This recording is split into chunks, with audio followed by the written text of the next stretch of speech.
Hello dear student, कैसे हैं आप सभी। आई होप बच्चों आप सभी बहुत अच्छे होंगे। डियर स्टूडेंट, आज हम लोग बात करने वाले हैं प्रश्नावली 16.2 के ऊपर। बहुत इंपॉर्टेंट है, आप पूरे वीडियो के लास्ट तक बने रहिएगा। कुछ ही प्रश्न समझ के आप पूरे प्रश्नावली को बना सकते हैं। चलिए बात करते हैं पहले क्वेश्चन के ऊपर।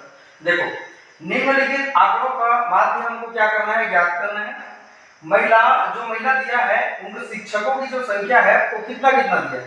देखो, 15 से 25, 25 से 35, 35 से 45, 45 से 55, 55 से 65, 65 से 75 और 75 से 85। ये महिला शिक्षकों की संख्या है। कितना है राज्य की संख्या, वहां पर राज्यों की संख्या कितना है, 6, 11, 7, 4, 4, 2, 1। ये प्रश्न है। अब यहाँ पूछा गया है कि इन तालिका के आधार पर 5 निष्कर्ष आपको निकालना है। तो समांतर माध्य पहले निकालना होगा, ठीक। जैसे हर सवाल में आपने देखा वैसे महिला शिक्षकों की संख्या 15 से 25 कितना है, राज्य में 6, 25 से 35 कितने राज्य में है, 11। ऐसे करके संख्या को मैंने लिख दिया है। इसको fi मान लेते हैं, इनको मान लो सूत्र के लिए xi मान लेते हैं। दोनों को गुणा कर देंगे बच्चों तो fi गुणा xi हो जाएगा। ये दिया है 6, 11, 7, 4, 4, 2, 1। आप प्रश्न में देख सकते हैं। दोनों को आपस में गुणा करेंगे तो 6 गुणा 20 करेंगे तो 120 हो जाएगा। 11 गुणा 30 करेंगे तो 330 हो जाएगा। वैसे दोनों को आपस में गुणा कर देंगे। ये सभी संख्याओं का जो योग होगा सिग्मा fi कितना हो जाएगा, 35 होगा। ये सबको जोड़ेंगे और ये सबको जोड़ेंगे तो ये होगा हमारा fi और xi दोनों को गुणा करके जोड़ेंगे तो यहाँ होगा 1390 होगा। ये तो आप छोटा सा काम कर ही सकते हैं। अब क्या निकालना है, ये फार्मूला है समांतर माध्य का, x bar equal to sigma fi xi बटे में हो जाएगा सिग्मा fi बराबर हो जाएगा इतना का मान कितना दिया है, 1390। नीचे में सिग्मा fi कितना दिया, 35। डिवाइड कर लेंगे बच्चों, कितना कर लेंगे डिवाइड, चलो तो यहाँ डिवाइड करेंगे 35 और 35 किया जितना होगा उनको घटा लेंगे। तो भाग करना आप जान ही लेंगे, ठीक है। ये भाग करना मैं आपको नहीं सिखा रहा हूँ, इतना तो आप कर ही लेंगे, ठीक है। तो ये कितना हो जाएगा, 39.7 आ जाएगा। मतलब यही इनका परसेंटेज होगा। अब इससे निष्कर्ष क्या निकला, जो महिला शिक्षकों की जो औसत संख्या है 39.7 है। मतलब क्या समझे कि यहाँ पर जो महिलाओं शिक्षकों की जो परसेंटेज है वो 50 से भी क्या है, कम है। पहला निष्कर्ष है। दूसरा, महिला का शिक्षा दर कितना है, कम है। यहाँ पर हम देख सकते हैं जो कि महिला का शिक्षा दर क्या है, कम है। पुराने विचार महिलाओं को नौकरी कराना पसंद नहीं करते। आप सही देखिएगा, आज के दौर में नौकरी कराना, बहुत परिवार ऐसे हैं जो नौकरी कराना पसंद नहीं करते। ये हमारा 3 निष्कर्ष। चौथा, महिलाएं शिक्षा व्यवसाय में कम आना पसंद करती है। 4 हो गए।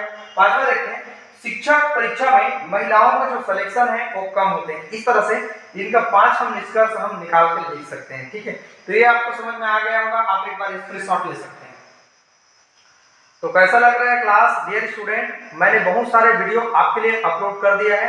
अगर मेरा वीडियो अच्छा लग रहा होगा तो प्लीज आप लाइक करिएगा और नए आए चैनल पे तो सब्सक्राइब कर दीजिएगा, ताकि जितना वीडियो मैं अपलोड कर रहा हूँ वो आपके तुरंत नोटिफिकेशन में पहुंच जाए, ठीक है। तो चलिए अगले क्वेश्चन की ओर आगे बढ़ते हैं। चलिए डियर स्टूडेंट, अब हम लोग अगले प्रश्न की ओर आगे बढ़ते हैं। बहुत इंपॉर्टेंट है, आप वीडियो के लास्ट तक बने रहिएगा, ठीक है। देखते हैं सवाल क्या है। देखो, एक दिवसीय अंतरराष्ट्रीय मैचों में बहुत से गेंदबाजों द्वारा लिए गए कुल विकेट की संख्या के आंकड़े टेबल में दिया गया है, मतलब तालिका में दिया गया है, ठीक है। इनकी बहुलक हमको क्या करनी है, ज्ञात करनी है। देखो, मान लिया विकेट की संख्या 0 से 50 विकेट लेने वाली संख्या है, गेंदबाजों की संख्या 4 है। 50 से 100 के बीच में 5, 100 से 150 के बीच में 16 और 150 से 200 के बीच में 12 और 200 से 250 के बीच में 3 और 250 से 300 के बीच में कितना है, 2। मतलब यहाँ पर एक चीज समझ में आ रहा है, गेंदबाजों की सबसे अधिकतम संख्या, गेंदबाजों की सबसे कम संख्या 2, जिन्होंने अधिकतम विकेट की संख्या कितना है, 250 से 300, ठीक, पहला है। दूसरा हम लिख सकते हैं विकेट की संख्या। एक चीज और देखते हैं, यहाँ पर गेंदबाजों की सबसे अधिकतम संख्या 16 है और वहां पर विकेटों की सबसे संख्या यहाँ पर अधिकतम कितना है, 16 से 100 से लेकर के 150 है, ठीक है। ऐसा ये दिया हुआ है। मतलब यहाँ सबसे ज्यादा गेंदबाजों की संख्या यहाँ संख्या और वहां पर 2 है। ये इतना बनाए और ये इतना विकेट लिए, ये हम बोल सकते हैं।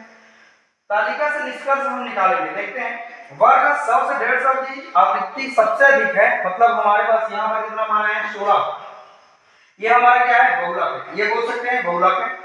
एल का मतलब इनका जो लिमिट है, बहुलक वर्ग की जो निम्न संख्या है, लिमिट है कितना है हमारा 100 है। यहाँ पर देख सकते हैं उनके पहले का जो मान दिया है वो कितना दिया है, एल का मान लिमिट कितना है 100। ठीक, दूसरा देखते हैं H0 बहुलक वर्ग की ठीक पहले वाले मतलब कितना है 5 है। तो ये जो हमारा मान है इनके पहले का हम लोग मान देखेंगे तो ये कितना हो जाएगा हमारे पास 5। ये दोनों के बीच में मैंने लिमिट निकाला है, तो इनके लिमिट मतलब सबसे कम मान इसमें कितना है 100 है। तो एल का मान मैंने लिख दिया 100, तो उनके पहले का मान कितना लिख दिया H0 मतलब 5 और F1 को कितना हो जाएगा 16 हो जाएगा। देखो F1 बहुलक वर्ग की बारंबारता कितना हो जाएगा 16। ठीक, अब बहुलक जो बोलते हैं हमारा एक पूरा बहुलक वर्ग की ठीक बाद की बारंबारता कितनी है हमारे पास 12 है। कितना है 12। h मतलब जो अंतराल है सबके बीच में जो गैप है वो कितना का गैप है 50 है। ठीक, अब एक बार आपको याद करा देता हूं। देखो बहुलक कितना है हमारा 16 है। कितना बहुलक हमारा 16 है, जो सबसे ज्यादा मान लेके चल रहा है वो हमारा 16 है। ठीक, लिमिट कितना है इसका 100 है। कितना है लिमिट 100 है। H0 का जो मान होगा उनके पहले का मान हमारा 5 होगा। F1 इसको मान लेंगे है ना, इसको 16 मानेंगे और F2 का जो मान है उनको कितना मान लेंगे 12। कितना मान लेंगे 12। और जो गैप का बात करें सबके बीच में जो अंतराल है वो कितना है मेरा 50 है। तो ऐसा मान हम लिख सकते हैं। ठीक है, अब देखते हैं हम लोग, ये हमारा मान क्लियर हो गया। ठीक है, तो इस तरह से बहुलक हम निकालेंगे md बराबर l प्लस फार्मूला है f1 minus f0 upon 2f1 minus f0 minus f2 multiply कितना हो जाएगा h का मतलब क्या है हाइट। ओके, चलो मान निकालते हैं। l का मान कितना है बच्चों 100 है, या 100 लिख सकते हैं प्लस।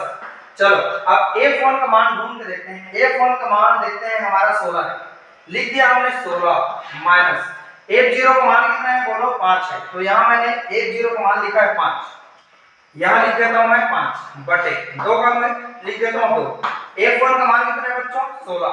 कितना है 16। ठीक, माइनस F0 का मान कितना है 5, F2 का मान कितना है बोलो, F2 का मान है 12, यहाँ पर मैंने लिख दिया 12। ब्रैकेट के बाहर में हाइट कितना है, डिस्टेंस यहाँ का 50 है। कितना है 50। 100 का 100 लिख दूंगा बच्चों, ब्रैकेट घटाएंगे कितना बच जाएगा हमारे पास 11 बटे में 16 दूनी कितना हो जाएगा 32, ये हो जाएगा 32 माइनस ये -5 है -12 है, जोड़ेंगे तो कितना हो जाएगा 17 हो जाएगा। ठीक है, और यहाँ पर गुणा हो जाएगा हमारे पास बच्चों 50 हो जाएगा। क्लियर हो गया था। ठीक है, अब देखते हैं 100 का हमारा 100 हो गया। अब 32 में बच्चों 17 को घटा लेते हैं, तो चलो कहीं पर मैं आपको घटाना सिखा देता हूँ। 32 माइनस 17 घटाएंगे कितना बच जाएगा, यहाँ 5। ठीक है, 7 5 12 कितना बच जाएगा 15 बच जाएगा। कितना 15, यहाँ लिख लेंगे 11 बटे कितना हो जाएगा 15 हो जाएगा, और यहाँ पर मल्टीप्लाई हो जाएगा हमारे पास 50। क्लियर है, 11 बटे कितना हो जाएगा 55, 550 का ये होगा 100 प्लस ये कितना हो जाएगा 550 हो जाएगा। अब बटे में कितना हो जाएगा हमारे पास 15, कटा लो बच्चों इसको, 3 पंचे 15 कितना हो जाएगा, यहाँ पर हमारे पास कितना हो जाएगा 50। ठीक, 3 पंचे 15 हो जाएगा है ना, और ये हो जाएगा 110 पंचे कितना हो जाएगा 550। तो यहाँ हो जाएगा हमारे पास 100 प्लस 110 बटे हो जाएगा हमारे पास कितना हो जाएगा 3। ठीक, चलिए घटाइए इनको, 3 एकम 3 किया कितना हो जाएगा 9। ठीक, और 3 छक्के कितना हो जाएगा हमारे पास 18, और 3 छक्के कितना हो जाएगा 18, मतलब इसको भाग दे दीजिए 110 भागी कितना कर लेंगे हम लोग 3 से, 3 से कितना हो जाएगा 9, कितना बच जाएगा बच्चों हमारे पास 2 कट गए, और ये हाफ लाइन आकर के ये हो जाएगा 3 छक्के 18, फिर 2 बचेगा 3 छक्के 18, भाग करना है आपको, 110 भागी 3 करेंगे कितना आ जाएगा 36.6 आएगा। तो ये 100 में 36.6 को जोड़ देते हैं, तो यहाँ लिखेंगे 100 प्लस 36.6 बराबर हो जाएगा 136 कितना हो जाएगा 6। यही हमारा आंसर होगा। सब मिक्स हो गया होगा आपके दिमाग में, चलिए एक बार रिपीट कर देते हैं, ये तो समझ में आ गया आपको। L का मान 100 है, F1 का मान 16 है, F0 का मान 5 है, और 2 का 2 हो गया, F1 का मान 16 है, F0 का मान 5 है, F2 का मान 12 है, और गुणा कर दिए हाइट का मान 50 है। घटाएंगे बच जाएगा 11, 16 दूनी 32, दोनों को जोड़ लेंगे हो जाएगा -17। ओके, 100 का 100, 11 का 11 हो गया। अब ये घटा लेंगे, कितना बच जाएगा 15 गुणा 50। कटाएंगे बच्चों, ये दोनों को पहले गुणा कर लेंगे, 550 हो जाएगा, बटे में कितना हो जाएगा 15, 3 पंचे 15, 110 पंचे 550। फिर 110 को भाग कर देंगे 3 से, हम लोग वहां पर देख लिए है ना। ये कितना हो जाएगा हमारे पास, कितना हो जाएगा बोलो, कितना हो जाएगा, ये तो 50 नहीं रहेगा बच्चों का। 50 क्यों रहेगा, क्योंकि हम तो क्या किए, 50 को पूरा 11 से करके 550 कर दिए है ना। तो ये हम लोग कटा लिए, 110 भागित 3 करेंगे, कितना हो जाएगा 36.6। जोड़ेंगे 100 में 36.6 हो जाएगा 136 हमारे पास हो जाएगा 6। यही हमारा क्या होगा, आंसर होगा। आपको क्लियर समझ में आया होगा, आप एक बार स्क्रीनशॉट ले सकते हैं। तो चलिए डियर स्टूडेंट, एक प्रश्न मैं और आपके लिए बना देता हूँ, फिर ये पूरा हमारा प्रश्नावली कंप्लीट हो जाएगा, ठीक है। तो चलिए डियर स्टूडेंट, अब हम लोग अगले प्रश्न की ओर आगे बढ़ते हैं। बहुत अच्छा दिया है, देखते हैं हमारा मान क्या है। देखो, किसी परीक्षा में विद्यार्थी के प्राप्तांक निम्नलिखित सारणी में दिया गया है। देखो, जो विद्यार्थी है उनको प्राप्तांक कितना कितना मिला है। एक विद्यार्थी है जिनको 0 से 10 नंबर मिला है, और ऐसे 12 विद्यार्थी हैं जिनको 10 से 20 नंबर मिला है, ऐसे 24 विद्यार्थी हैं जिनको 20 से 30 नंबर मिला है, ऐसे 25 विद्यार्थी हैं जिनको 30 से 40 नंबर मिला है, ऐसे 10 विद्यार्थी हैं जिनको 40 से 50, ऐसे 5 विद्यार्थी हैं जिनको 50 से 60 नंबर मिला था। प्राप्तांकों की माध्यिका ज्ञात करनी है। प्राप्तांक वही जो दिया हुआ है उनको मैंने सेम छाप दिया। संचयी बारंबारता कैसे ज्ञात करना है, देखो, एक का एक हो गया, 12 में 1 जोड़ेंगे 13, 13 में 24 जोड़ेंगे 37, 37 में 32 जोड़ेंगे 69, 69 में 10 जोड़ेंगे 79, 79 में 5 जोड़ेंगे 84 हो जाएगा। सबको जोड़ेंगे, सिग्मा एक बराबर कितना लिख सकते हैं, 84 लिख सकते हैं। क्योंकि हम सिग्मा एक बराबर n बराबर बोल सकते हैं 84 बोल सकते हैं, n बटे 2 लिख सकते हैं फार्मूला लगा के। तो यहाँ 84 बटे 2 कटा देंगे, कितना आ जाएगा 42 आ जाएगा। क्लियर, 42 संचयी बारंबारता 69 के अंतर्गत आएगा। जो 42 हमारा मान आया है वो किसके आसपास आएगा, हमारा 69 के आसपास आएगा। 69 के सम्मुख वर्ग का जो मान है, उनके सम्मुख मान यहाँ देख सकते हैं 30 से 40, तो यहाँ l का मान निकल जाएगा, न्यूनतम मान यहाँ कितना मिल जाएगा 30। l का मान जानते हैं 84 है, cf का मान जानते हैं 37 है, ठीक है। यहाँ जो अधिकतम मान है ये कितना निकल गया है 37, f का मान 32 है, और हाइट जो डिस्टेंस है सबके बीच में गैप है वो कितना है मेरा 10 है। ये आपको थोड़ा याद करना पड़ेगा। माध्यिका का सूत्र होगा n की बराबर l प्लस n बटे 2 माइनस c f बटे में f हो जाएगा, और गुणा का निशान है h, ठीक। तो ये हमारा माध्यिका ज्ञात कर रहे हैं, तो ये हम मान रखेंगे। l का मान बच्चों 30 है, और यहाँ पर देख सकते हैं n/2 का मान कितना है 42 है, तो ये मैंने 42 रखा। cf का मान कितना है 37, तो यहाँ 37 रखा, बटे में कितना है 32, क्योंकि f का मान कितना है बच्चों 32 है, गुणा हाइट कितना है 10 है। 42 में 37 घटाएंगे बच जाएगा 5, ठीक है। और नीचे हो जाएगा हमारा 32 का 32, 30 का 30 से नीचे तक जाएगा। अब देखो 5 का गुणा 50 से करेंगे, सॉरी 5 का गुणा 10 से करेंगे तो 50 हो जाएगा, ठीक है। 50 बटे में हो जाएगा हमारे पास 32, कटा लेंगे तो पहले तो हाफ कर लेते हैं। 16 दूनी 32 हो गया, 25 दूनी 50, हाफ कर लिए।